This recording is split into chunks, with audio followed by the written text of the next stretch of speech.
Hello and welcome to today's webinar, How to Create a Culture Where Knowledge Management Matters. We'll get started in just about 30 seconds, just going to give people a chance to get logged in.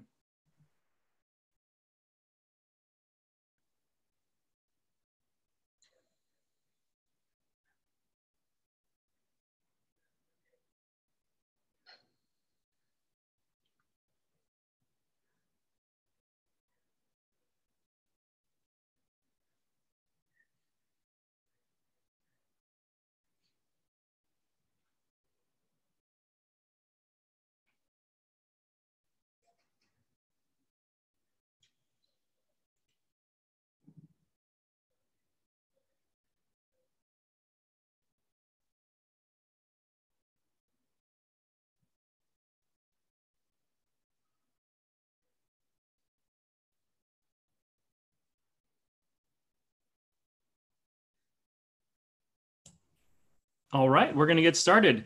My name is Wes Yee. I'm the Senior Director of Growth at Guru, and I'm joined today by Laura Teichmiller, the Knowledge Systems Manager at SimplePractice. Laura, how are you? I'm great. How are you, Wes? I'm doing really well. We actually have a sunny day here in Northern California, which is unusual over the last couple of months, it really feels like. So enjoying a little bit of sunlight instead of rain. For sure. I'm so happy to see the sun. Yesterday, it was rain all day. So. Oof, oof, oof. All right. Well, I know some of our viewers in colder markets probably don't want to hear about our complaints from California, so I'll click on through to the next slide. Just quick housekeeping before I do, though. So we are recording this session, so we'll be sending that out afterwards, and that'll be available on the same page that you used to register for the webinar. We will also be taking questions and answers. We'll do a Q&A session after the presentation, so please use the Q&A function in your Zoom. All right, and without further ado, I'm going to give a quick intro about Guru, and then Laura will talk a little bit about SimplePractice, and then we'll jump right into the presentation. So first off, for those of you not familiar, Guru is a software solution that brings the knowledge that customer-facing teams need right to them when they to do their jobs when they need it, so that they have access to everything that they need when they're working with a prospect or a customer. It's really meant to make work more efficient and make employees happier. And Laura, I'll toss it over to you for a little bit about SimplePractice. Sure. So SimplePractice is a top-reviewed practice management platform. It's made for small business owners in the health and wellness space. So we really strive to be a one-stop shop for these health and wellness professionals to be able to run their full businesses out of us. So. All right, fantastic. Okay, so quickly just want to start off with a little bit of background about you so that we all know who we're talking to and who we're learning from today. So Laura, maybe just give us a brief snippet about some of your experience leading up to SimplePractice, and then talk about your journey in joining. Yeah, so really it started when I was wrapping up my degree. I was studying psychology and social welfare at the University of Alabama. And towards the end of my time there, I was recruited by Teach for America. So after graduating, excuse me, after graduating, I joined TFA, and I taught high school for 2 years in Montgomery, Alabama. And after that, I was recruited by KIPP-LA to teach middle school here. So when I first decided teaching, though, I knew I just wanted to spend about 5 years in education. And then I made a promise to myself that I would get back to what I had devoted my college experience to, and that was mental health and wellness. So when the time came, I started looking for companies or organizations that really lined up with the criteria I had established for evaluating my next career opportunity. And that's when I found and joined SimplePractice. I joined them as a product specialist. And I was so excited to find a startup that was focused on making sure that health and wellness professionals could seamlessly manage their unique workflows. SimplePractice streamlines everything from billing and scheduling to client communication. Our team is always carefully considering how to best make sure that everything is just right for our customers. And I'm really glad that I stuck with my plan to refocus my career after a set amount of time.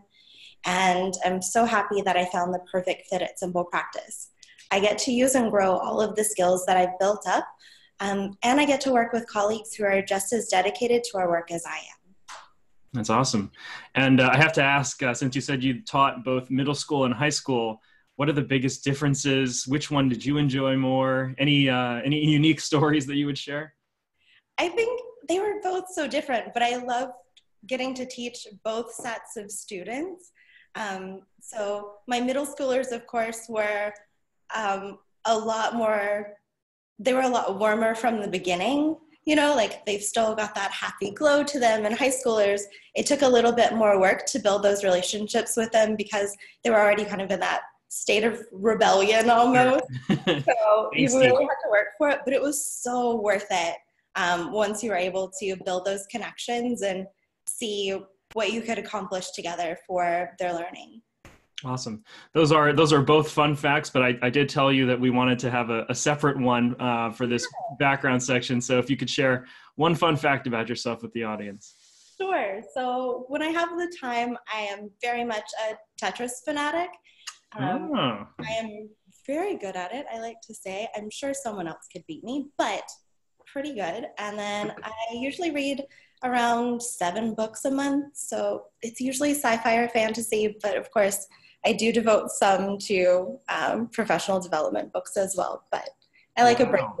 7 books a month. Oh my goodness. Next you're going to tell us you're up doing yoga at 4 a.m. every day. And oh no, I'm not doing that. But I don't know. I like having all of the exposure to as many words as possible. It really helps me take a break mentally, but also kind of see different ways that I could put words together or present information. So it's kind of a roundabout way to get better at my job also. That's great. I think a lot of that is probably why we're talking today. A lot of the learning and the research that you've done to develop some of the systems that you have at SimplePractice. And then I guess with that, we'll just use that as a segue and get right into it. And so let's talk a little bit about the context. So you joined SimplePractice. You come in a different role than you're in now. Maybe tell us a little bit about kind of some of the onboarding for you as an employee, but also the situation that you found yourself in, some of the opportunities and optimization areas that you discovered in your first few months. Sure. So I first joined SimplePractice in October 2017. And our team was really working hard at that time to build processes and resources to best impact our customers. But we were a really small team then. So our customer success team was only about 17 people strong at that time. And we had a lot of room to make improvements. For context, our CS team is now double that. My initial position as a product specialist was essentially a customer service position. I interacted with customers over the phone, via email, online classes, demos, those types of things. During that time, I became familiar with our help center and then also with our internal knowledge base housed in Guru. We had a little information documented and some of what was there was actually up to date, but it needed a lot of help and a lot of love. Onboarding, it was roughly 2 weeks. We had some tasks documented in Zunos that we had to complete, but there was a lot of hunting for information and tapping people's shoulders to try to figure out if you were doing things correctly or to even find that information.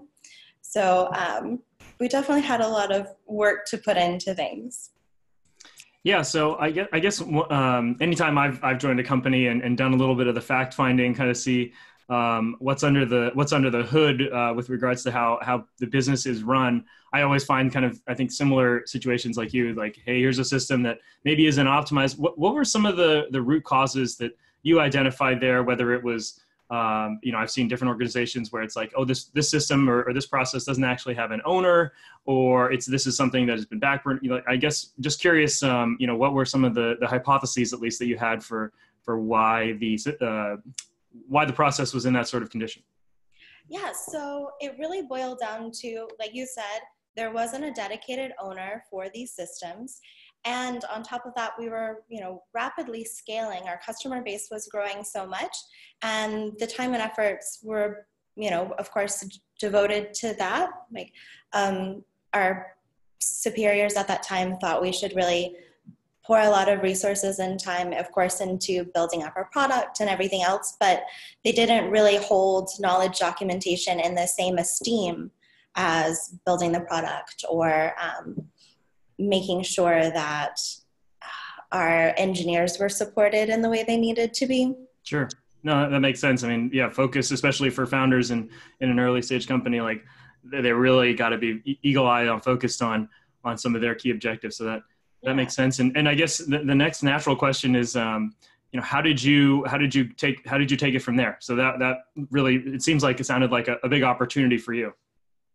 Yeah, absolutely. And of course, those things that I mentioned are incredibly important, but the whole point of today is that knowledge is so very critical. So as I became more familiar with our company and with our customer base, along with my teammates, we started identifying what at that time seemed to be countless processes and resources that needed to be either created or seriously updated. Oftentimes, we came up across these needs when we were working in the moment to help our customers on emails, calls, or webinars. And it wasn't a good feeling when we weren't able to easily find the information we needed to help them in those moments. So I devoted any time that I could possibly come up with to improving our documentation. I never wanted to be in a position where I was trying to help our customers, but struggling to find the right information. And I definitely didn't want that for my teammates either, or for our customers. It's not a good feeling for anybody. So I knew this was something we needed to work together to fix.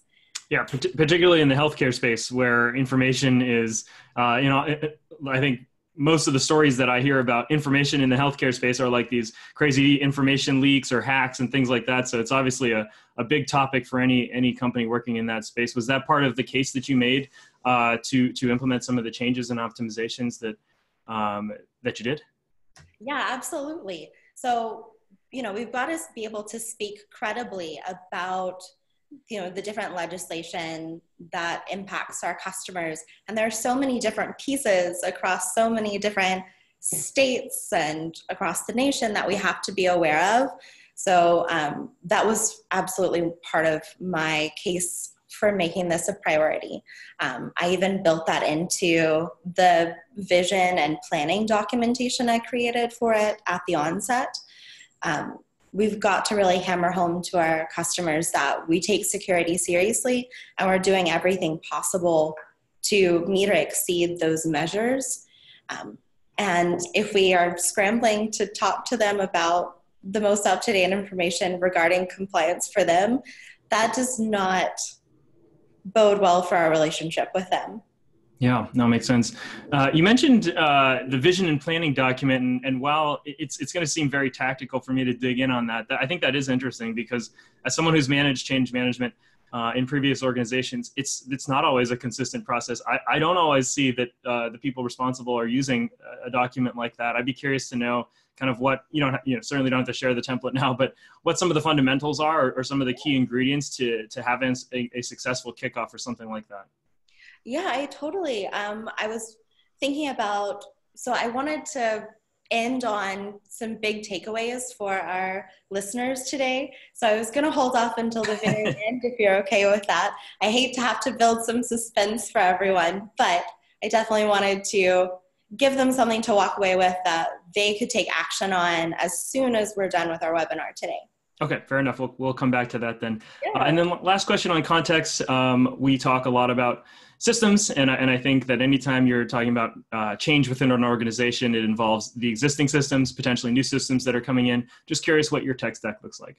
Sure. So our tech stack actually is pretty substantial, but the key ones that you guys are most interested in, I would assume, would be, we use Zendesk to effectively manage our email and chat correspondence with customers. We also use it to house our ever-expanding external knowledge base. We use Solvvy's AI to increase the rate at which customers can self-serve. We use Asana for project and task management across our teams, and Gmail and Slack for internal communications, and of course Guru to house our rapidly growing internal knowledge base. That is quite a stack, and it's always funny for me to hear people list their tech stacks because so many of these companies are new technologies that have changed the way that people are doing business. And if we had tried to tell people 10, 15 years ago that, hey, this is how I spend most of my time, none of those words would mean anything. Oh, you're so right. They all sound like gibberish, I'm sure, if you were listening back then. Yeah. All right. On to the next. So we wanted to do a quick poll question for the audience, just see kind of like who's on the line. So if I can correctly do this, that'll be my first success of the day. I'm going to launch a poll here, and hopefully the attendees can quickly just share their answer to the question, which is, when you think about knowledge, what comes to mind? So internal facing resources, things for your coworkers and colleagues to use. External facing resources, things for your customers and prospects to use, or both? Pretty good participation. Gosh, this is, I imagine that when people do like Dancing with the Stars or American Idol, there's someone in front of a computer at CBS's office watching these numbers move up and down. It's a lot of fun. So I'll give another 10 seconds for the voting. But I think we can probably actually call it, because it's actually a bit of a blowout in favor of both. So I'm going to end and share the results so that you guys can see the exact numbers. But 83% of the people on the line think of both. So it's really, knowledge is obviously important in both areas. And so, oh, I see, we have a typo. So it's internal facing. Well, that made it kind of easy, but for those of you who factored in the external facing that's on the slide, thank you. And it seems like either way that's shared through. Okay, on to number 3. So sort of the how. So we talked about the scenario you came into, some of the areas of opportunity that you saw. Let's talk about how you decided to take change. So you built that vision and planning document. How did you decide to take action? Because I'm sure you had all sorts of existing workflows and responsibilities without adding this to your plate. It was definitely worth it to add to my plate, I will say that. But at the very tail end of 2017, we were actually looking to hire someone to manage our Knowledge Center and Guru accounts full time. But we were really having a lot of trouble finding anybody who was the right fit and who could also quickly learn about our platform and get up to speed creating resources as soon as possible. And that was really when I decided that I wanted to own knowledge full time. My thinking was, why are we waiting on this? This is too important to just sit back and hope that someone's going to come through the doors and be the answer we need. I knew I could do this, and I knew I could do it well. So we talked about, sort of how anytime you go to implement a change within an organization, you've got to get, lots of people on board. And so the vision and planning document is a piece of that. But how do you get executive buy-in? You talked about how this wasn't actually a key priority prior to you sort of finding the opportunity. So just curious how you rallied the C-level folks necessary around the initiative. Yeah, so when I started as a product specialist, like I said, I just kept building out our documentation. And at the same time, I like to think of it as being politely annoying to my team and to our superiors and our C-level leaders to make knowledge a priority. And I just kept making it clear that the more knowledge we built up, the quicker we'd be able to help our customers and save them valuable time. So I worked actively to get buy-ins from other teams in our company as well. And I thoughtfully tried to show them exactly how this could significantly impact the work we were doing and the work our customers were doing. So our whole company doesn't want customers to have to spend too much time in our product or even with our resources. We want them to be able to get what they need so they can quickly get on their way of tending to their clients. And I was able to demonstrate pointedly that Guru was going to allow this to be possible. I started my campaign to manage our knowledge bases with a presentation to show all of the knowledge initiatives that I wanted to launch. And I made it clear how vital this function would be for our team and for our customers. It took a lot of careful planning, data reporting, and thoughtful conversations with stakeholders across our company.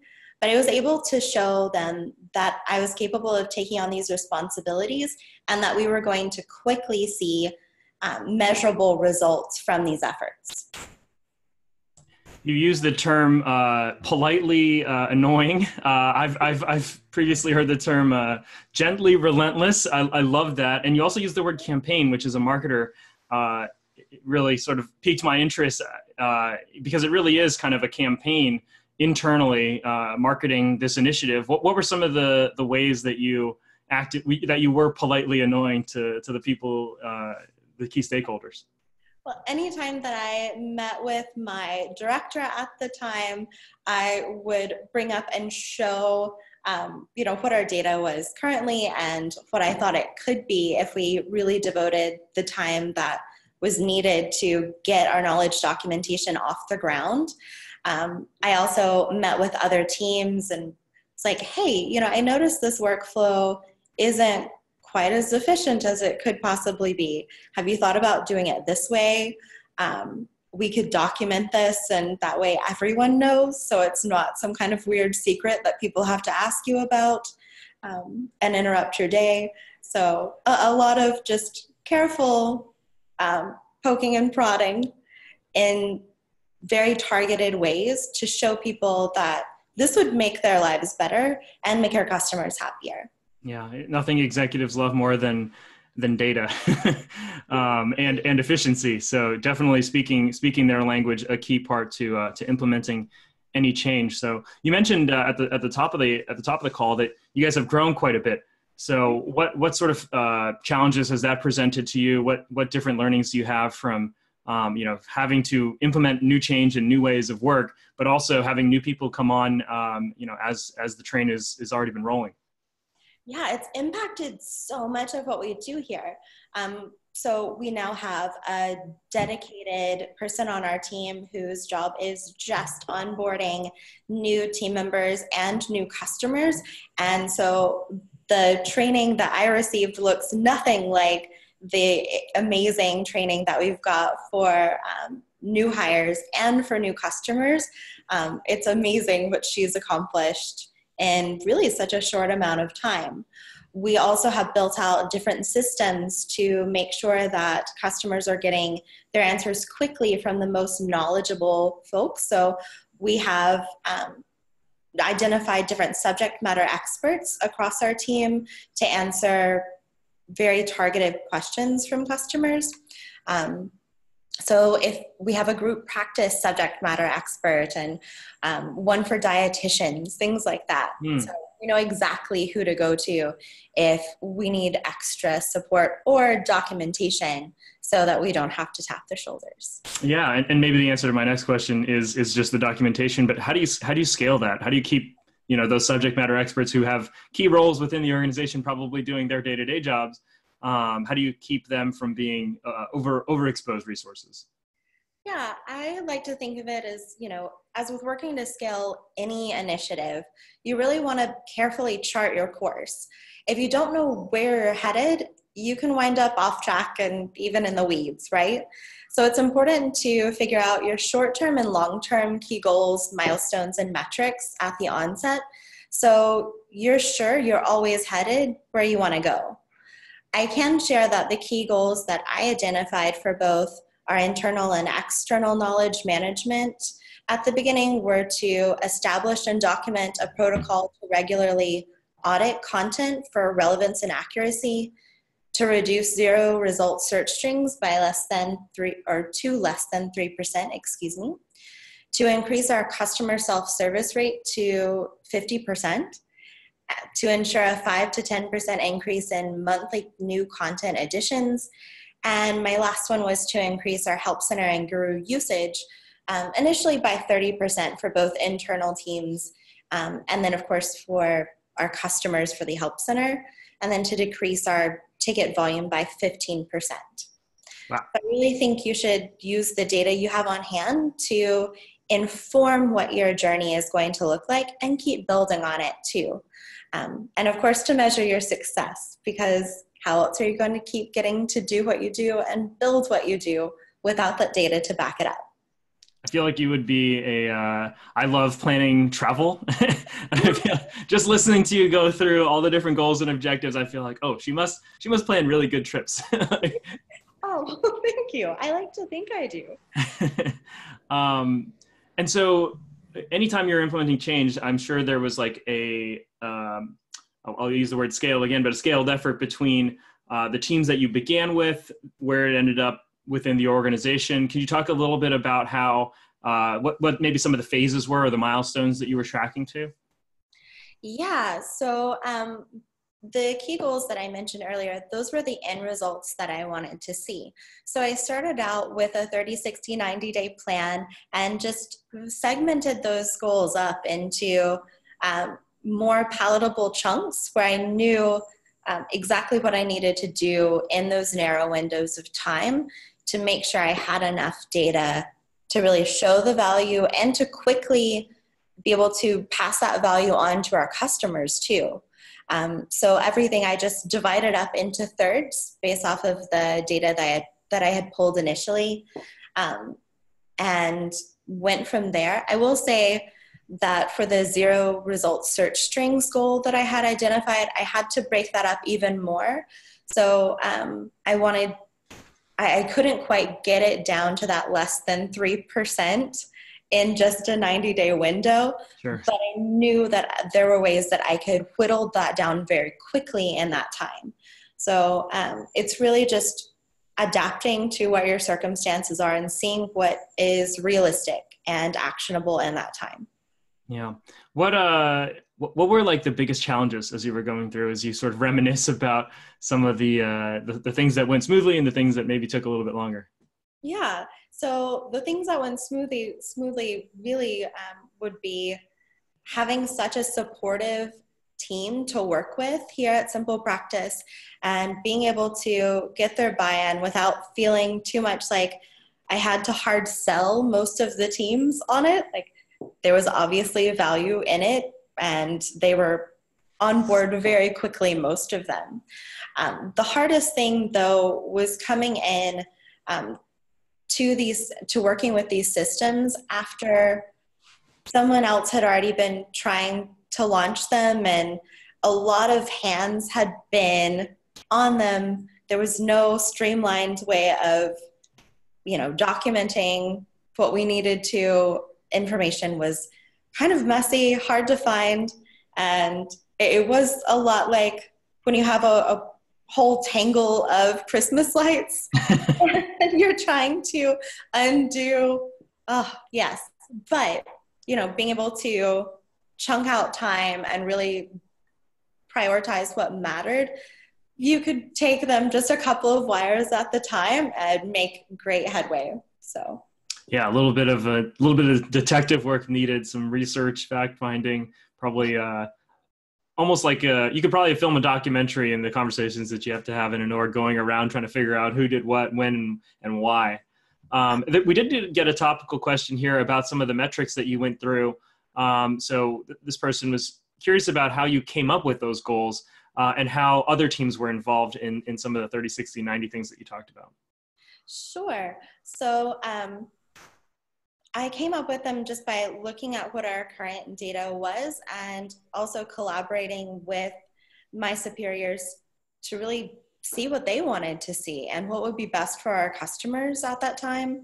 So in looking at everything, we saw that those were the biggest areas for growth that would have the biggest impact for us. So I would definitely say, take a look at what you're really striving at. And also, what are your big goals as a company too? What's the data and efforts that you can really strive to help hit those goals? Yeah, anytime you can tie your goals on an individual project level to broader company goals, that is a surefire way to get better buy-in.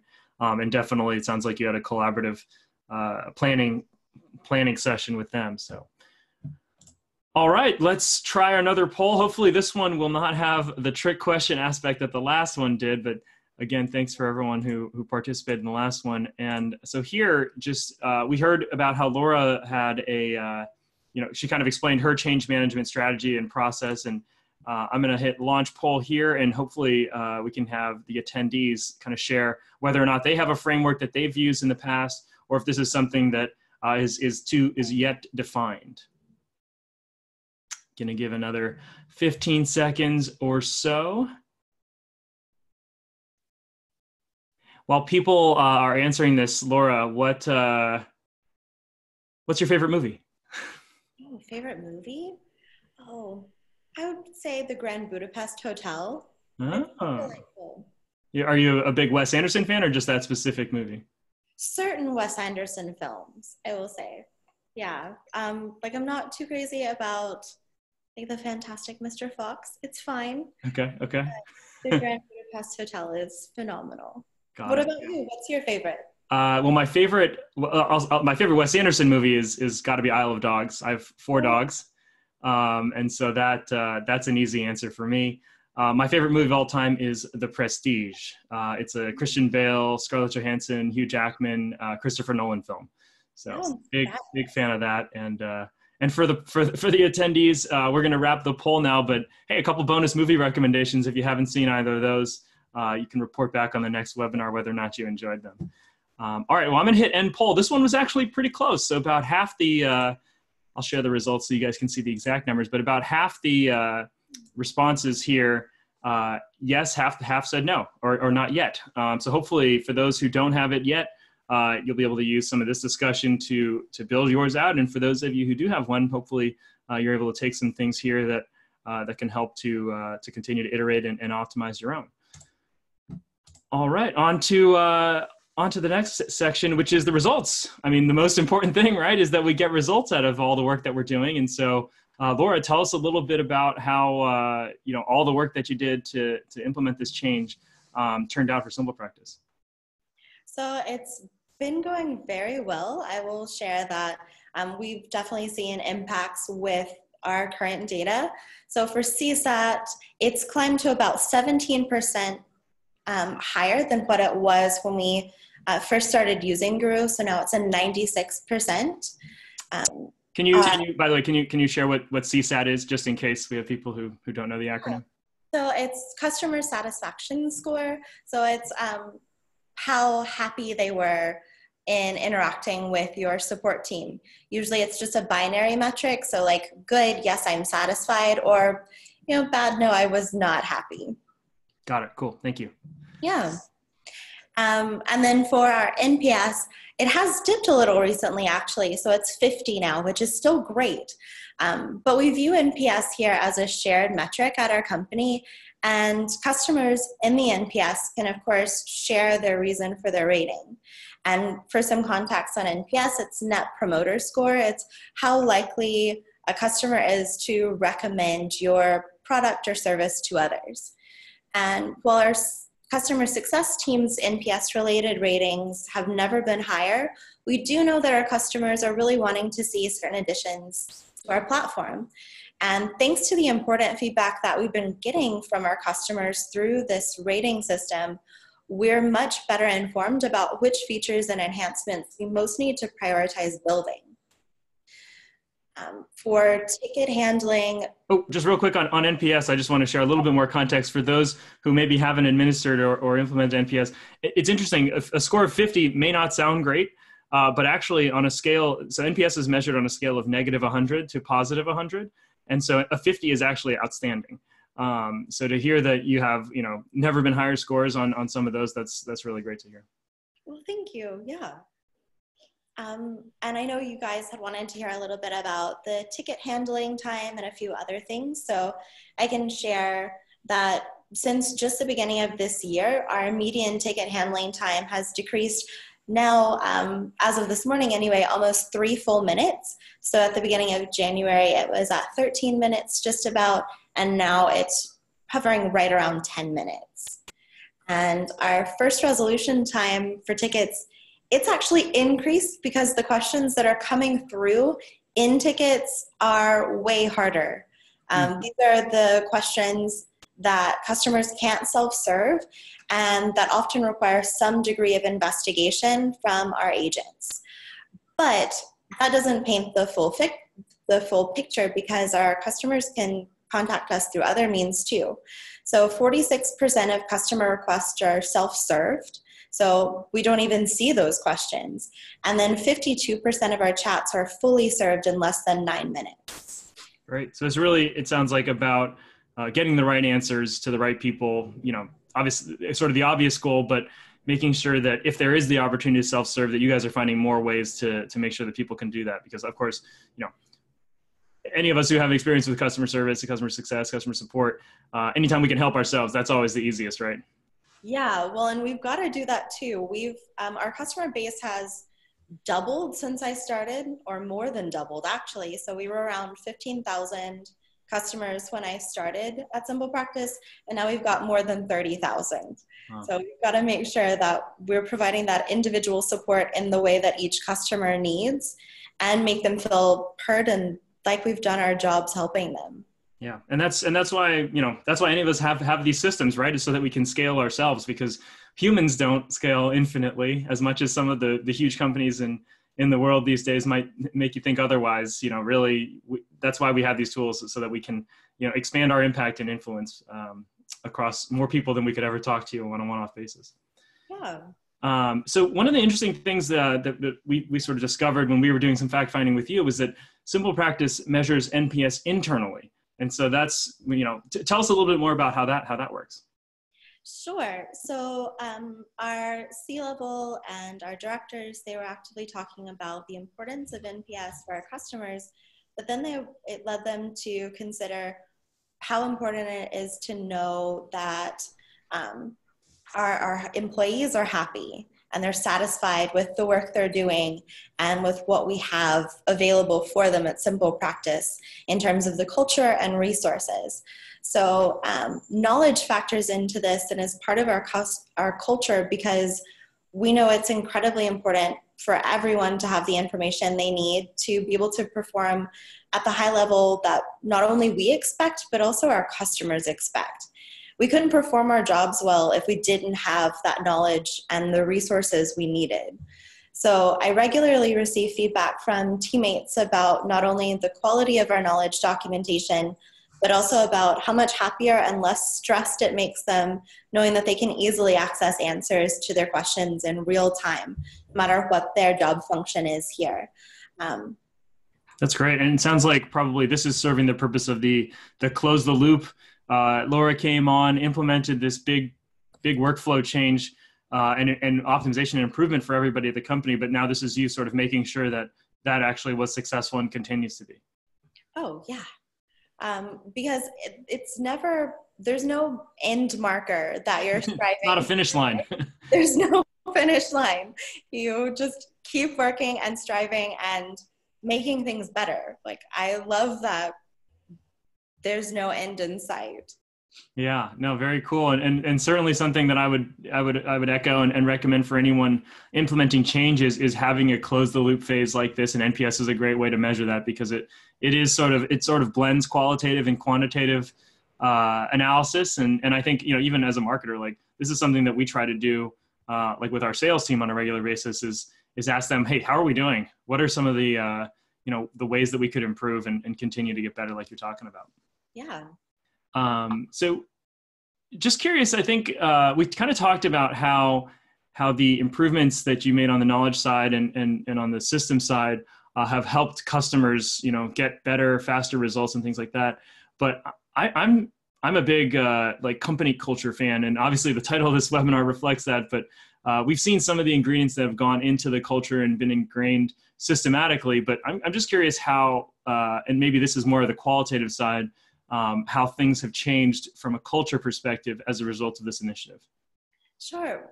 One of the biggest ways that we've seen this impact our culture is the shift in mindset to really understanding that investing and empowering revenue teams with knowledge is an investment in your whole company, that you're laying the foundation for decreasing turnover rates, for decreasing churn rates, and you're increasing satisfaction, trust, and loyalty from your teams and your customers. It makes everyone's lives easier.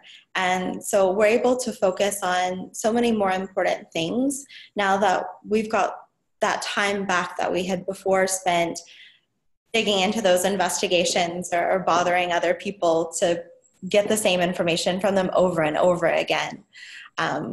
We know that there are better ways to do things, and we work together to make that happen. Yeah, one of the things that I've always found interesting about something like this is there's a slow, as you can kind of not really snap your fingers and say, hey, this is the new way of work, but you start to see some of these cultural changes where people are more confident in the answers that they're giving or in the ways that they're approaching their challenges. For sure. And I mean, you can even just see it in their body language too, how much happier they are at work because they've got what they need. Yeah, makes sense. All right. And I'm starting to see some questions come in. So yeah, just a reminder, please use the question and answer feature in your Zoom interface, and we'll take those at the end, which we're getting close to. But before we do, you teased this at the beginning, but wanted to share a couple of key takeaways for people. Obviously, we had some systematic and design things that we've already touched on that I think people can implement as a part of their change management strategy. But what sort of takeaways do you think people, if you're coming away from this session this morning or this afternoon, wherever you are, what are the key things that Laura should make sure that you remember? Sure. So I think the best way to go about making knowledge documentation a part of your culture is, of course, to devote time to learning how to best implement this for your unique team. I devoted time after hours to create a multi-page vision that I mentioned earlier and a rollout plan for knowledge documentation at SimplePractice that was specific to us and our needs. I wanted to make sure I fully considered from the onset how knowledge can directly impact each of our teams here and benefit our customers. So I started out with simple questions to drive my vision and planning. And I really would recommend using them for driving any change management strategy. The questions I used were, why is this needed? What will be involved? What's the anticipated impact on and lift needed from each team? How is this actually going to happen? And of course, who will drive this? I actively planned for buy-in, so I identified the different stakeholders that I knew from each team needed to be on board with what I wanted to see. I planned for the vision and how to leave room to scale. And you also, in this, need to plan for your launch. So all of these pieces put together really can help you make sure this is sticky for your company, that people are bought in, that they're thinking about it. We even, with our launch for Guru to the whole company, one of the slides even had like, how do we think about this? What do we do with it? And we even gave them phrases to use, like, is this in Guru, to ask others, or can we put this in Guru? There was nothing wrong with trying to go ahead and shape the interactions that we wanted to see and give people the tools and language to use to make that happen. I would say you really want to get comfortable knowing that you and your process will have to grow and change and adapt and scale along the way. You're going to have to work to build those relationships with your teammates and with your customers, because both of them together, they're your biggest assets in this. You need to familiarize yourself with tools that can help you reach your goals and carefully evaluate how you can best leverage them to empower your teams and ultimately your customers. Makes sense. Yeah. And if I could add just an editorial note, just from listening to you talk about, the extra efforts that you put in after hours, doing a lot of research, again, stuff that wasn't a part of your job description when you joined SimplePractice. I have to think that, owning such a process, being, such a key stakeholder in a big organizational wide initiative like this, I assume had some rewards for you too. And really, the people who are willing to step up and go beyond the call of duty and find ways to improve work for the people that they spend so much time with, that there's a big benefit to you and your career and some of the things that you get to work on as a result. Oh, definitely. I've been very fortunate, and I know it comes down to working with a team who, from the top to the bottom, they're incredibly dedicated to our company's mission. And anything to drive at that and to drive at it well, of course, it's rewarded here. Because we want to meet those goals. We want to empower our customers and help them grow their businesses and have that transformational impact on their clients.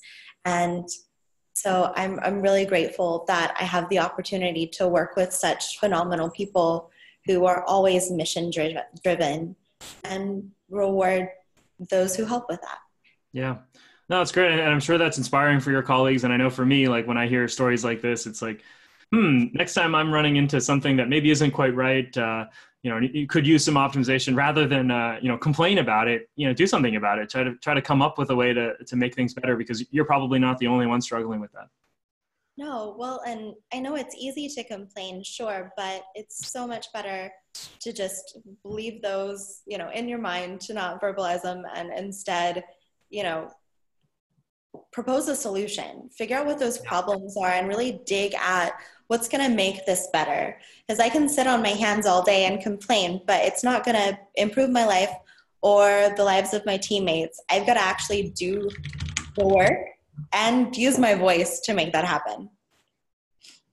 Yeah, I love that. So a couple phrases in the TLDR for this, and we will do a recap blog post for those of you who maybe weren't able to take notes. But propose a solution, vision and planning, and be politely annoying. Was that the last one?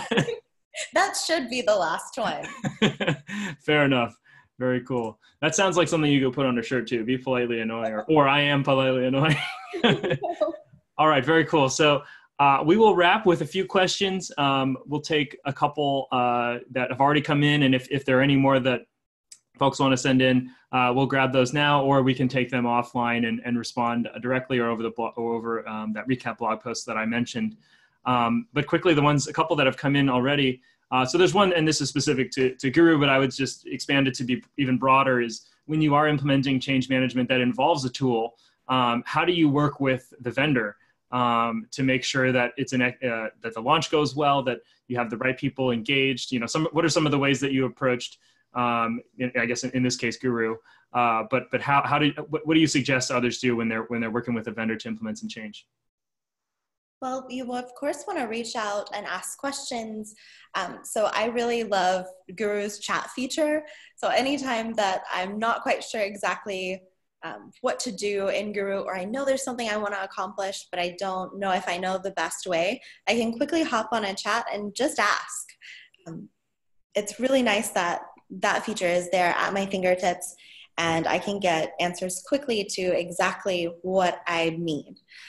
I will say that being able to devote that time to digging into what you guys have to offer is crucial. There's so many different ways that Guru could be implemented for our workflow, and it's so seamless. Cool. Yeah, no, I think obviously, thank you for the kind words on the Guru side, but yeah, I think really, yeah, the tip there, making sure that you're engaging with the vendor to get what you need. I know there's been so many cases in the past where I've come into situations on the marketing side where we've got all these tools and similar to the way that you sort of described it, no real owner. And it was something that, hey, it was in theory something sold as very exciting, or that'll be transformational and really deliver big results, but without a real owner internally, it hasn't done that. And so as someone who's come in and been the owner of some of those systems, a lot of what I've done is, like you said, lean on the vendor and say, hey, who are the companies that are doing really well with this tool or with this, with this strategy, and how can I learn from that, and how can I implement that into my own way of doing, in my own way of doing this work internally. All right, next question. So this is interesting. So as a part of adoption within the organization, do you provide any sort of incentive structure for knowledge creation? So is there any sort of outside of the daily work way of activating people? This person actually asked if there's like some sort of financial incentive, but yeah, curious if there's anything like that, or if there gold stars getting handed out, or if you're doing shout outs in the company collaboration tool. How do you think about that? Yeah, so actually for our Q4 goal, one of them anyway, for our whole company this past year was to launch Guru to 100% of our organization. So every Friday during that quarter, I would shout out the stakeholders who worked with me that week, or the people who asked targeted questions to get certain information documented in Guru. So we did implement those shout outs, and I guess if you want to call them gold stars, yes. We don't have any kind of financial incentive, but it's part of our jobs. We understand that to do what we need to do and to get better at what we do, we've got to document knowledge. It's kind of funny. No one has mentioned financial incentive for knowledge documentation. Like, here's a Starbucks gift card for, Yeah. doing something in Guru. It's just what we've got to do. Yeah, interesting. Yeah, and just reading a little bit more of this question, it sounds like this person says simply adding, a requirement for an employee bonus structure has actually created a lot of content, but not necessarily quality content. And so you got to be careful with, I guess, what an economist would call perverse incentives, where all of a sudden you make something too attractive, and there are, for lack of a better term, like loopholes where people are going to give you not the value that you're looking for. Well, that's really frustrating, and I'm sorry to hear that that's the case. I hope that some of it has been very valuable, and I know with some of the things that are proposed to be documented, for us anyway, since I'm kind of the gardener, I guess, like kind of sort through the weeds and make it all pretty, that there's at least something quality in what's being submitted to you guys. So I would definitely search for those lovely blooms among the weeds. Well, and a good reminder that a lot of what employees value goes beyond, money. Like, it is, we're spending most of our waking hours, working with the people that we work with, and the chance to improve their lives and get a shout out as someone who did some of that, I think can be just as powerful, if not more powerful than extra money. Sure. Cool, but good question. It is. Okay, so I think we're gonna pause there on the questions, and then just do a little recap, and then close with some housekeeping. So real quick, I just wanted to do a shout out. So we are putting on an event in Philadelphia in May, so May 7th, called Empower. Laura, I think you're going to be there. I hope so. Yes, absolutely. So a great chance to come and hang out with Laura, but also, we've really put together a really strong program. You can go check it out on the Guru website or the Empower website. I make sure that link goes out. But we've got some really amazing speakers on the revenue team side, sales, customer success, marketing. It's going to be really engaging. All right, I'll stop my commercial now. But if you use this code here, there's 25% off. And if you have any questions about Empower, feel free to reach out to me directly. And then, so just want to share this very colorful, and it's got like a call me maybe vibe to it that I couldn't quite figure out how to fit that in. But those are both of our LinkedIn links. So feel free to reach out or connect with either of us. Certainly we're here. We want to help. We want to help others be successful in implementing their change management or helping build a culture of knowledge at their companies. There was a question about the code. I'll just click back really quick. And again, we're going to share this, but the code is knowledge culture, no space. Yeah, and I will say I would love to see you at Empower or hear from you over LinkedIn. If you have targeted questions that you want to pick my brain about, I am more than happy to chat with you and talk through what you'd like to see implemented at your company and how you can be a part of it. Awesome. Okay, well then with that, I'm just going to say, Laura, thank you very much. Really appreciate you sharing your story this morning / afternoon. And thank you to all the attendees who came by. As I mentioned, we'll send out the recording shortly, and it'll be available on the same registration page that you filled in to join. So thank you. Thank you so much, Wes. So it's been such a pleasure. All right, take care.